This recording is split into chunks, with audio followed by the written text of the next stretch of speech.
Hi guys, welcome to the next video in this daily LRDI practice series. First, pause this video, try this at yourself, and then proceed on with the rest of the solution. Now, this is a previous year problem. This was a very nice set, so I included in this particular series also. It has a new logic to this, which we haven't covered till now. So let's go ahead and figure out what is given in this particular set, and let's try to analyze this and solve this. Now, Palak, Kasim, Ritesh, and Suresh, 4 friends. They participated in a tournament comprising of 8 rounds. In each round, they formed 2 pairs, with each of them being in exactly 1 pair. So basically, 4 friends है, 2 का 1 pair बनेगा, 2 का 1 pair बनेगा, right? They formed 2 pairs. Now, the only restriction in the pairing was that the pairs would change in successive round. For example, if Palak formed a pair with Kasim in the first round, then he would have to form a pair with Ritesh or Suresh in the second round. तो मतलब consecutive round में, successive round में, the same pair cannot get repeated. That is the only restriction we have in this particular scenario, right? Now again, for example, he would be free to pair with Kasim again in the third round. So P and Q का अगर first round में pairing हुआ, तो second round में P and Q का pairing नहीं हो सकता. But in the third round, because consecutive नहीं रह गया, then P and Q, the pairing can actually again be made. That is what the condition says. In each round, each pair decided whether to play that game in that round or not, right? So they have a choice. Pair to ban gaya. The pair can have choices whether they are going to play that round or not. Okay. If they decided not to play, then no money was exchanged between them. तो अगर नहीं खेल रहे ना, for example, pair तो बन गया, but they decided not to play, तो कोई भी money का exchange नहीं होगा, तो जो भी value पिछले round में रहेगी, the same value get repeated. That is the entire essence from that statement. If they decided to play, now this is more important, if they decided to play, they had to bet either 1 rupee or 2 rupee in that round. So either betting आपकी 1 rupee की होगी और 2 rupees की होगी. For example, if they choose to bet 2 rupees, then the player winning that game got 2 from the one losing that game. Now, the simple idea behind this is, 2 लोग हैं, उनकी pairing होगी, उन दोनों में जो भी एक pair है, if they decided to play, they can either choose to bet 1 rupees or 2 rupees, दोनों ही same amount bet करेंगे, equal betting होगी. Now the one winning will get that amount from the other person. So for example, P and Q अगर 2 लोग हैं, right? Example भी दिया था. तो P and Q let's say 2 लोग हैं, इन्होंने decide करा कि will bet 2 rupees each. तो if P wins that game, अब win कैसे हो रहा है that is not given, वो important भी नहीं है. If they win that game, if P wins that round, right, तो P को Q से 2 मिल जाएगा, तो P का वैल्यू जो भी पिछले राउंड में रहा होगा उससे वो 2 इंक्रीज कर जाएगा, एंड Q का जो भी वैल्यू रहा होगा वो पिछले राउंड के रिस्पेक्ट में 2 डिक्रीज कर जाएगा. द होल आइडिया इज कि एक का बढ़ेगा एक का कम होगा. If they decided to play, now either वो 1 से बढ़ेगा या फिर 2 से बढ़ेगा, because the bets can have 2 values, either they have betted 1 rupee और they have bet 2 rupees. Right, that is the whole idea. But then again, remember the total amount of money with the pair, we can call it, would remain constant. That is not going to change. बस shuffling होनी है, ठीक है? At the beginning of the tournament, the players had 10 rupees each. तो initially आपका 10 rupees है. The following table shows partial information of the amounts that the players had at the end of each of the 8 rounds. So ये जो values given है, these are the amounts at the end of each round. Round 1 के end में, for example, we don't know the value for Palak. It was Pulak, PU, right? Anyways, Pulak, Kasim का 8 है, Ritesh का 10 है, Suresh का 10 है, and so on. So some values are given, some values are obviously missing, right? What more was given? This, it shows every time a player had 10. Now, what does this table signify? ये random values नहीं है. These have certain conditions to them. ये जो values है, तो let's read these conditions very carefully. It shows every time a player had 10 at the end of a round, as well as every time at the end of a round a player had either the minimum or the maximum amount that he would have had across the 8 rounds, right? तो इसने example भी दिया है. Let's read this. For example, Suresh had 10 rupees at the end of round 1, 3 and 8 and not after any of the other round. तो ये क्या बोल रहा है ना, हर person के लिए जितने भी rounds involved है, जब उसका 10 आया होगा तो वो 10 वाला information आपको already दिया हुआ है. ऑलरेडी दिया है का मतलब, अगर ये मिसिंग वैल्यूज की अगर आप बात करोगे ना, for example Suresh round 4 and round 6 and round 7 ये जो मिसिंग वैल्यूज है, दे कैन नॉट हैव 10. तो उसने ये बोला कि जब भी 10 आएगा किसी भी प्लेयर का अक्रॉस द 8 राउंड्स, तो वो 10 का वैल्यू ऑलरेडी आपका मेंशन्ड है. तो तो अब आपका रिमेनिंग वैल्यूज 10 नहीं हो सकता। Similarly the maximum amount that he had at the end of any round was 13 and that was at the end of round 5। तो सुरेश का जो मैक्सिमम अमाउंट आएगा किसी भी राउंड के एंड में वो भी दिया है, दैट इज 13।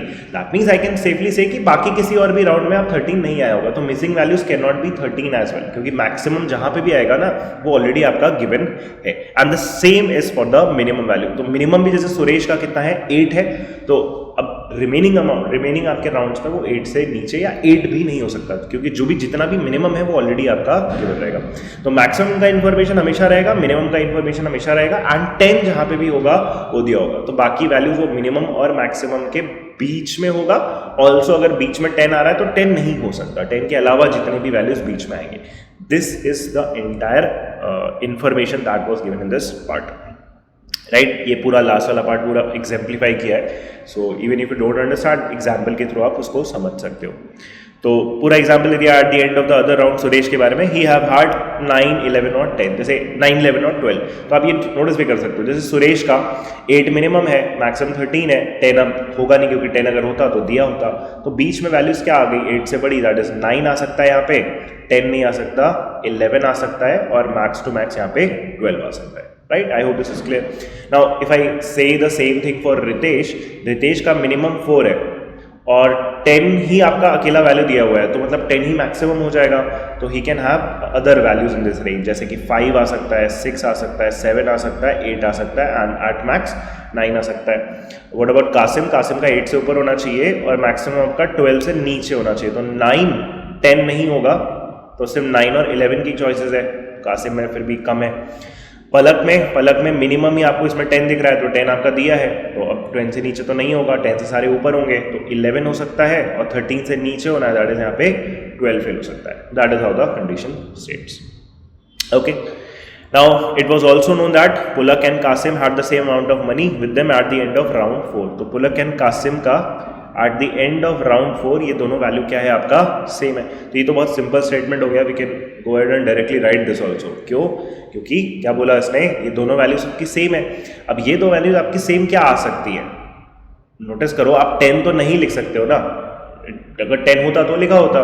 तो यहाँ दोनों में आपका कॉमन वैल्यू है ही क्या, 11 एंड 12, और 9 एंड 11 में कॉमन वैल्यू क्या आ सकता है आपका, 11 आ सकता है। सो अगर दोनों को इक्वल होना है तो both can and should be equal to 11, right. तो ये वाला पार्ट आपको क्लियर होना चाहिए।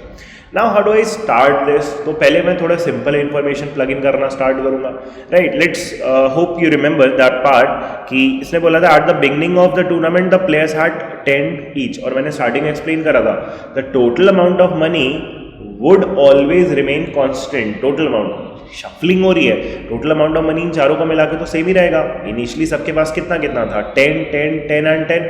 That means all of the 4 people combined have a total of 40 rupees. तो जैसे कुछ राउंड्स में आपको देखो 3 का पता है, राइट, जैसे फर्स्ट राउंड में, सेकंड राउंड में, फिफ्थ राउंड में, तो इसमें आप एक्चुअली में थर्ड वो रिमेनिंग फोर्थ वाले और निकाल सकते हो 40 में से माइनस करके, पहले आप उसी को कर लो। तो राउंड 1 में कितना हो गया, 28 ऑलरेडी है, तो दैट मीन्स ये रिमेनिंग वैल्यू कितनी होगी आपकी, 12 होगी। इसमें सेकेंड राउंड में अगर आप बात करो तो 13, 8 कितना हो गया, 23 एंड 8 इज 31। 31 के बाद 40 में से माइनस करेंगे, ये रिमेनिंग वैल्यू कितनी आ जाएगी, 9 आ जाएगी। Then let's check for other cases, जैसे राउंड 5 डायरेक्टली बोल सकते हैं 10, 10, 13 कितना हो गया, 33। That means this value has to be 7। और किसी के लिए फिलहाल तो हम नहीं कर सकते। अच्छा, कुछ पेयरिंग्स हैं, पेयरिंग्स भी बना लेते हैं। तो अब पेयरिंग्स कैसे चेक कर रहे हैं, जैसे फर्स्ट राउंड में किसकी पेयरिंग होगी हम इन नंबर्स को देख के बता सकते हैं। कैसे, जैसे राउंड 1 में अगर आप नोटिस करो, राउंड 1 के एंड में पलक का 10 से 12 हुआ, 2 इंक्रीज हुआ, तो किसी का 2 डिक्रीज भी हुआ होगा ऑब्वियसली, किसी ने के साथ तो पेयरिंग हुई होगी, तो 2 का इंक्रीज है, 2 का डिक्रीज किसके साथ दिख रहा है, कासिम के साथ। सिमिलरली अगर आप रितेश का देखो तो इसका 10 है और ये इसका भी 10 है, मतलब इन दोनों की पेयरिंग तो ही होगी। They decided not to bet any amount, यही जो स्टार्ट दिया होता। तो यहाँ पे अगर मैं पेयरिंग लिख दूँ तो यहाँ पे किसकी पेयरिंग है, PQ की, और किसकी पेयरिंग हो गई आपकी, RNS की, PQ and RS। Now meaning clear थी, स्टार्टिंग में बोला था ना कि अगले राउंड में फिर PQ और RS ये सेम पे रिपीट नहीं होने चाहिए। तो अभी हम बोल नहीं पाएंगे बिकॉज यहाँ पे आपकी वैल्यू थोड़ी सी मिसिंग है, तो let's do that later. But हाँ, राउंड 2 के एंड में हम बोल सकते हैं, बिकॉज यहाँ तो आपका 2 से बड़ा, यहाँ से 2 से कम हुआ, तो पी क्यू की पेयरिंग हुई। अब यहाँ नोटिस करो 12 से 13 हुआ, 1 बढ़ा, तो किसका 1 कम होते दिख रहा है आपको? आर का। 10 से 9 हो गया, तो यहाँ पे किसकी पेयरिंग हुई होगी? पी एन आर की। इस राउंड में P N R would get paired and the other 2 person would get paired, that is Q and S. वो आपको दिख भी रहा होगा, क्यू का आपका 8 से 10 2 बढ़ा, एस का आपका 10 से 8 2 कम हो गया, they would have formed a pair. Okay, now बाकी की वैल्यूज हम सोचने का ट्राई करते हैं। जैसे पहले let's take care of simple values. For example let's take this round 8 for example. अब 8 में अगर आप नोटिस करो, जैसे 13 है 10 है, 13 8 का टोटल कितना हो गया? 13 और 10 का टोटल कितना हो गया? 23। 23 के बाद कितना बच गया आपका? 17। 40 माइनस 23 17। अब 17 इन दोनों के नंबर के एडिशन से आएगा, तो यहाँ पे तो 2 ही पॉसिबिलिटी है ना, मैं चेक कर लेता हूँ। जैसे अगर यहाँ पे 9 होता, फॉर एग्जाम्पल यहाँ पे 9 है, ठीक है, अगर यहाँ पे 9 मैंने फिल किया, ठीक है, 9 अगर मैंने यहाँ पे फिल किया, तो यहाँ पे 17 बनाने के लिए इसको क्या होना पड़ेगा? 8 होना पड़ेगा। यहाँ 8 चॉइस तो है, बट आप सोच के देखो यहाँ पे 4 है, यहाँ से 4 से 8 का जंप तो फिर 4 से होगा ना, 4 से बढ़ेगा। बट किसी भी कंसेक्यूटिव राउंड में बैटिंग आपका कितने से होता है? 1 या 2 से होता है। That means I can say कि यहाँ पे 8 नहीं हो सकता। अगर यहाँ 8 नहीं हो सकता तो ऑब्वियसली यहाँ पे 9 नहीं हो सकता। तो I can go ahead and uniquely fill this round. I hope this is clear. तो यहाँ पे आपका 9 नहीं जाएगा, यहाँ पे क्या जाएगा? 11 जाएगा, एंड देन यहाँ पे 17 माइनस 11, यहाँ क्या फिल हो जाएगा? 6। Now this is perfectly fine. 12 से 11 हुआ, 1 का डिक्रीज हुआ और यहाँ पे 2 का इंक्रीज हुआ। ठीक है, आई hope this is clear. Now जैसे थोड़ा और सोच भी सकते हैं, मे बी यहाँ पे 2 का इंक्रीज हुआ है, राइट? यहाँ पे 2 का इंक्रीज हुआ है, तो किसी का 2 का डिक्रीज भी हुआ होगा, ठीक है। 4 से 6 हुआ तो 2 का इंक्रीज हुआ, तो डिक्रीज किसी का होना चाहिए। इसका तो हो नहीं रहा, 12 से 11 तो 1 का डिक्रीज हो रहा है, हमें 2 का डिक्रीज चाहिए। अब 2 का डिक्रीज किसका हो सकता है? या तो इसका डिक्रीज हुआ होगा, या तो इसका 2 से डिक्रीज हुआ होगा। नाउ 13 2 का डिक्रीज करके तो नहीं आएगा ना, बिकॉज फिर 15 होना पड़ेगा, तो 15 तो यहाँ पे पॉसिबल ही नहीं है, 11 एंड 12 जाना पड़ेगा, तो इसका डिक्रीज नहीं हो सकता। तो डिक्रीज किसका हुआ होगा? इस सुरेश का हुआ होगा 2 से डिक्रीज। दैट मीन्स इस राउंड में इसका कितना रहा होगा? 12 रहा होगा, तभी 2 का डिक्रीज हुआ होगा। नाउ इसको मैं आराम से निकाल सकता हूँ, बिकॉज ये 12 से 11 ये 1 का चेंज है, तो यहाँ पे इनकी पेयरिंग हुई होगी आर एन एस की, तो यहाँ पे लिख सकता हूँ जैसे आर एन एस की पेयरिंग हुई है, तो यहाँ पे आपका पी एन क्यू की पेयरिंग हुई होगी। अब यहाँ पे आपका 12 से 11 हुआ है, दैट इज 1 से डिक्रीज हुआ है, तो इधर आपका 1 से इंक्रीज हुआ होगा, दैट मीन्स यहाँ पे कितना रहा होगा? 12 रहा होगा, right. So this round 7 is also clear. Now let's move ahead, बाकी कुछ राउंड्स के लिए सोचना स्टार्ट करते हैं। जैसे कि for example let's take care of this first, right, क्योंकि यहाँ पे 2 वैल्यूज पता है, सोचते हैं यहाँ पे क्या वैल्यूज वगैरह हम आउट कर सकते हैं। नाउ 11 अगर आप देखो तो ये मिलके कितना हो गया? 22 हो गया। 22 का मतलब आपका 40 माइनस 22, दैट इज 18 बचा। अब इन दोनों का सम आपका 18 होना चाहिए। अब 18 कैसे हम बना सकते हैं? देखो यहाँ पे मैक्सिमम वैल्यू आपकी कितनी जा सकती है? 12 जा सकती है ना। तो अगर मैं यहाँ पे 12 करूँगा तो यहाँ पे 6 आएगा। अगर मैं चॉइसेस लिखूँ, जैसे अगर मैं इधर 12 रखा तो इधर क्या आ जाएगा? 6। फिर उसके साथ और क्या कर सकते हैं? 12 से नीचे ही जाएगा, दैट्स 11 आएगा। तो 11 के साथ आपको कितना बनाना पड़ेगा?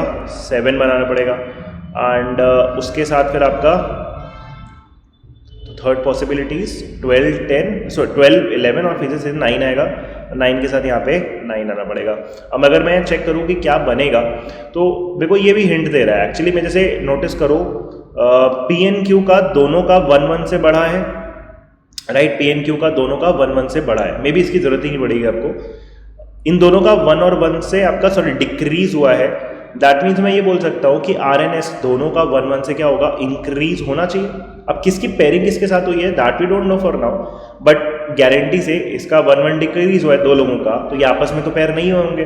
तो ये दोनों का 1 1 का जो डिक्रीज है they will be compensated by 1 1 का इंक्रीज इधर आर एन एस का।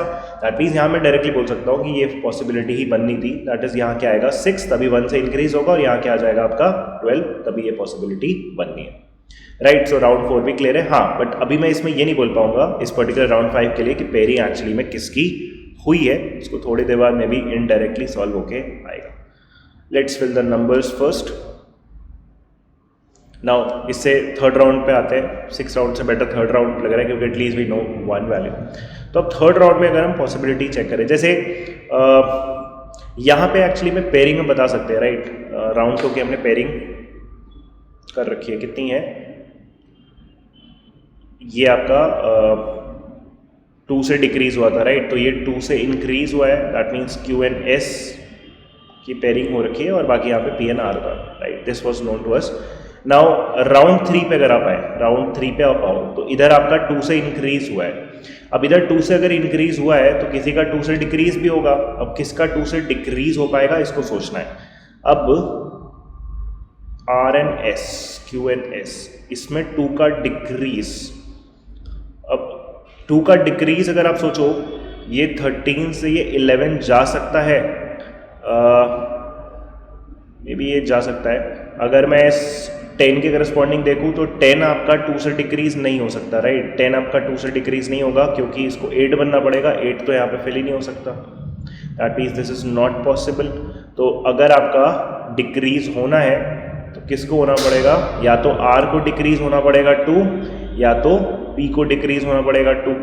ना यहाँ पे कैसे सोच सकते हैं, मल्टीपल तरीके दिख रहे हैं। जैसे कि इसका 2 से इंक्रीज हुआ है, राइट। अब यहाँ पे अगर मैं नोटिस करूँ, यहाँ पे तो 2 ही पॉसिबिलिटी है, आइदर यहाँ पे क्या आएगा आपका, आइदर यहाँ पे आपका 9 आएगा या फिर 11 आएगा। लेट्स चेक, अगर यहाँ पे जैसे सपोज 9 होता, फॉर एग्जाम्पल अगर ये 9 होता, तो फिर तो ये सिग्निफाई कर रहा है कि जैसे यहाँ से यहाँ अगर मैं चेंजेस देखूँ 3rd राउंड से 4th राउंड के एंड में, तो यहाँ 9 से 11 हुआ, यहाँ 10 से 12 हुआ, तो इन दोनों पर्सन का 2-2 से डिक्रीज हुआ, सॉरी इंक्रीज हुआ 2-2 से।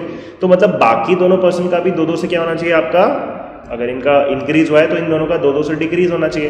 प्रॉब्लम ये है कि यहाँ 2 का डिक्रीज तो जैसे हो सकता है, 8 रख सकते हैं बिकॉज 9 से 8 इज ऑल्सो पॉसिबल, 8 से 6, बट यहाँ 2 डिक्रीज का मतलब फिर यहाँ कितना आना पड़ेगा, 13 आना पड़ेगा। 13 नहीं हो सकता because 13 is actually the highest, तो वो अब आएगा नहीं, क्योंकि अगर वो होता तो दिया होता। दैट मीन्स मैं यहाँ कंक्लूड कर सकता हूँ कि यहाँ पे 9 नहीं है, यहाँ पे इस 9 की जगह पे दूसरी पॉसिबिलिटी लेगा, ये कितनी ले लेगा, 11 ले लेगा, राइट।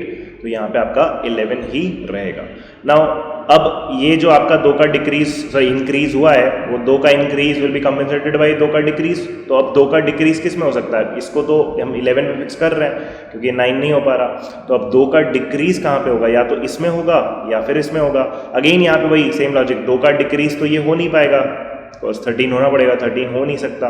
दैट मीन्स 2 का डिक्रीज किससे हुआ होगा, इस वाले से होगा। तो इसका कितना होगा आपका, 8 होगा। तो अब मैं यहाँ पे क्लियर कट बोल सकता हूँ, तो यहाँ 2 का डिफरेंस इनकी पेयरिंग हुई होगी, that is R and S की। तो मतलब इन दोनों की यहाँ पे पेयरिंग हुई है, that is P N Q की। अगेन पी एन क्यू का मतलब इसका 11 से 11 रहा है, तो इसका भी ऑब्वियसली सेम रहेगा, तो यहाँ पे भी इसका चेंज नहीं हुआ होगा। That means this would have been 11, right. और ये भी परफेक्टली फाइन है। इस वाले राउंड में भी हम निकाल सकते हैं कौन किसके साथ पेयर हुआ होगा। 13 से 11 हुआ है, मतलब 2 का डिक्रीज, तो इसका यहाँ पे 2 का इंक्रीज दिख रहा है, तो यहाँ पेयरिंग किसकी होगी, पी एन एस की। और बचा हुआ 10 से 11 1 का इंक्रीज एंड 1 का डिक्रीज, तो यहाँ पे क्यू एन आर का, राइट। ये सिनेरियो चल रहा है। अब इस राउंड में हम बोल सकते हैं क्या वापस से कुछ इस, क्योंकि हमने इसमें तो लिख लिया है। जैसे यहाँ पे अपने को प्रॉब्लम थी ना कि ये 1 का डिक्रीज हुआ है, तो 1 वाला इंक्रीज किसके साथ होगा, तो P का या तो R के साथ है या तो S के साथ है। बट अगेन हम अभी नहीं बोल पाएंगे बिकॉज P का पिछले राउंड में Q के साथ हुआ है, तो अभी दोनों में हो सकता है। So may we need to figure out this वाला केस। ये निकालते ही पूरा ये क्रैक हो जाएगा। तो अब सोचना स्टार्ट करें। जैसे सबसे अच्छा मेरे लिए यही बार बार काम कर रहा है, इसी को सोचते हैं।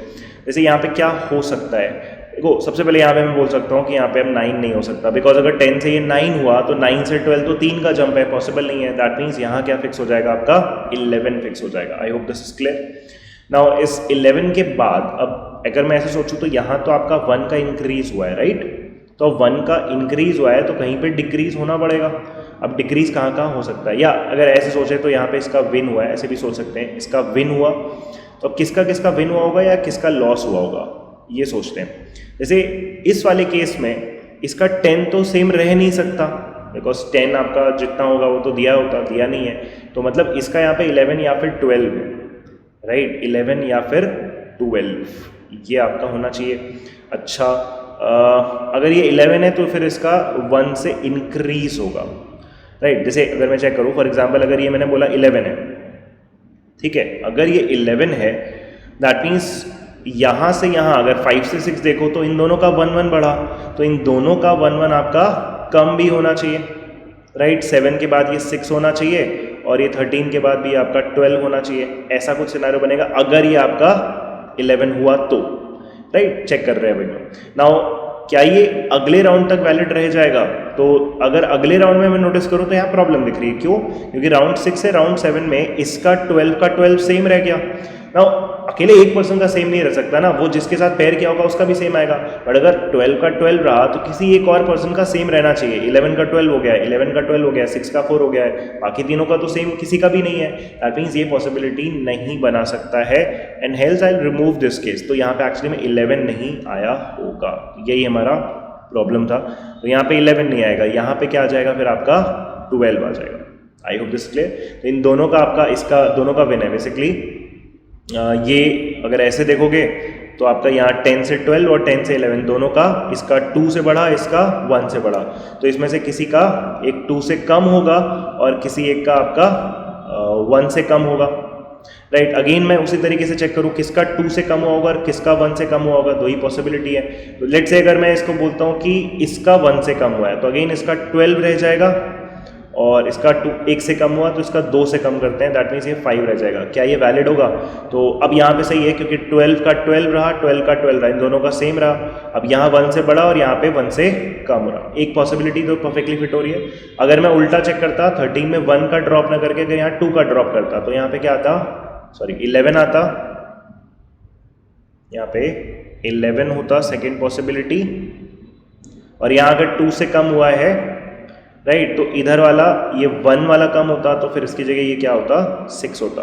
क्या ये अभी वैलिड रहता? नहीं वैलिड रहता, बिकॉज अगेन प्रॉब्लम है कि इसका 12 का 12 है ना, मतलब इस राउंड में फिर किसी एक का भी तो सेम रहता। तो 11 का 12 सेम नहीं है, 6 का 4 बन जाता सेम नहीं है, 11 का 12 बनता फिर सेम नहीं है। तो अगेन मैं यहाँ पे सिंपली कंक्लूड कर सकता हूँ कि यहाँ पे ये सेकेंड वाला पॉसिबिलिटी फिट नहीं होगा and we are actually done. ये सारे नंबर्स हमने एक्चुअली में यूनिकली फिगर आउट कर लिए। This a very nice logic I think.